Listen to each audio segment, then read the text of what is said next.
Hey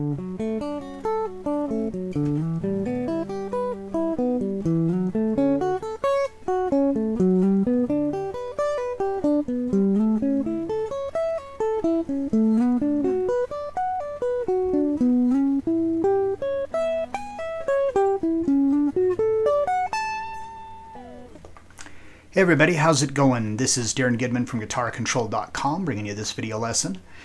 Today we're going to do another segment on the little music theory, recognizing, the chords and scales and arpeggios and stuff that are in a key. Today we're going to be looking at the arpeggios, some of the arpeggios that are in a key. And today we'll be looking at the key of D major. So be sure to click on the link in the description for the tabs. And let's get close up and take a look.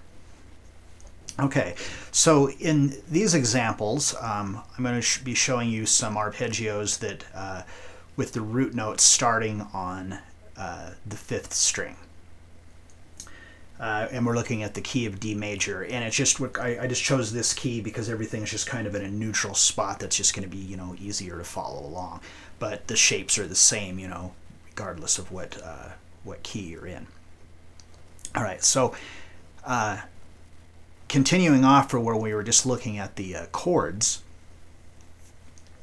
when it's going to be the same thing where we're major, minor, minor, major, major, minor, diminished, and I recommended before that you memorize that sequence. Another sequence that you're going to want to memorize that follows along with it is whole step, half step, whole step, whole step, whole step, half step. So whole, whole, half, whole, whole, whole, half. So 2 whole steps and a half step, then 3 whole steps and a half step. And I kind of think of that as music DNA. That's just kind of how everything is put together and based around that idea. So going off of the very first shape, we're going to be looking at D major. So we're starting on the 5th fret of the 5th string with my 4th finger. So we've got 5th fret, and then to the 4th fret on the 4th string with my 3rd finger, to the 2nd fret on the 3rd string with my 1st finger, to the 3rd fret on the 2nd string with my 2nd finger, to the 2nd fret on the 1st string with my 1st finger, and then the 5th fret on the 1st string with my 4th finger.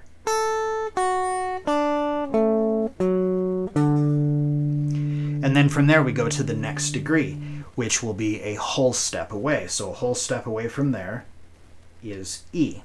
Now it's minor because we go whole, whole, and major, minor. So now we've got 5th string, we have 7th fret. 5th string, we have 4th fret. 3rd string, we have 4th fret. 2nd string, we have 5th fret with the 2nd finger. Go to the 1st string now. We have the 3rd fret, 1st finger, and 7th fret with 4th finger. Okay, and then from there we go another whole step because it's whole, whole, and major, minor, minor. So we move up a whole step, which is F sharp, and now we play that same shape, that same minor shape.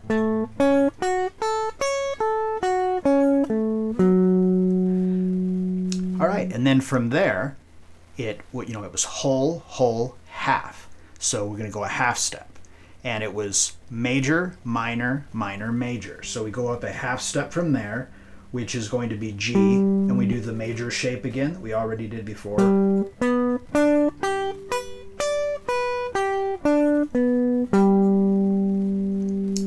Now we go another whole step because we did 2 whole steps and a half step. So now it's followed by 3 whole steps. So this is our first whole step. Go up a whole step to E, and it was major, minor, minor, major, and now another major. Whoops, that was minor I was playing. Another major.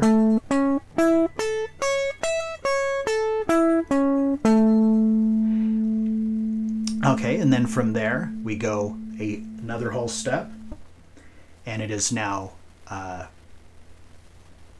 minor.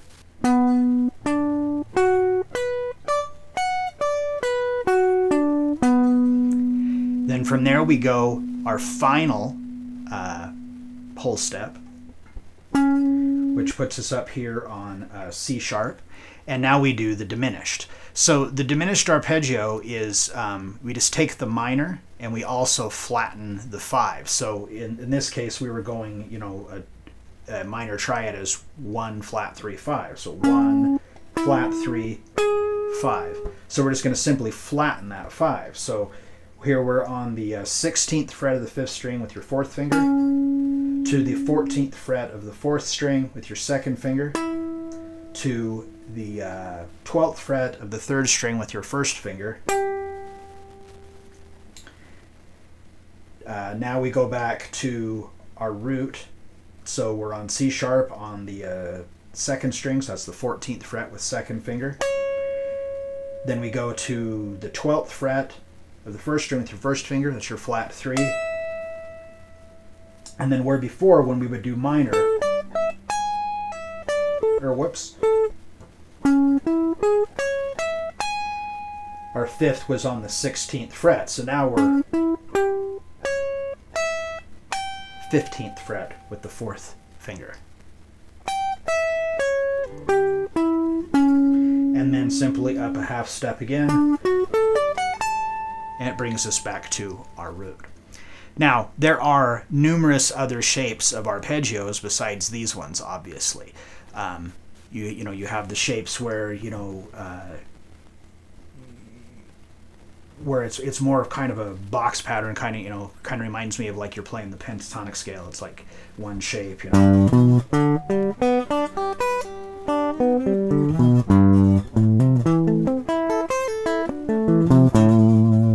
And maybe we'll go over those in another lesson.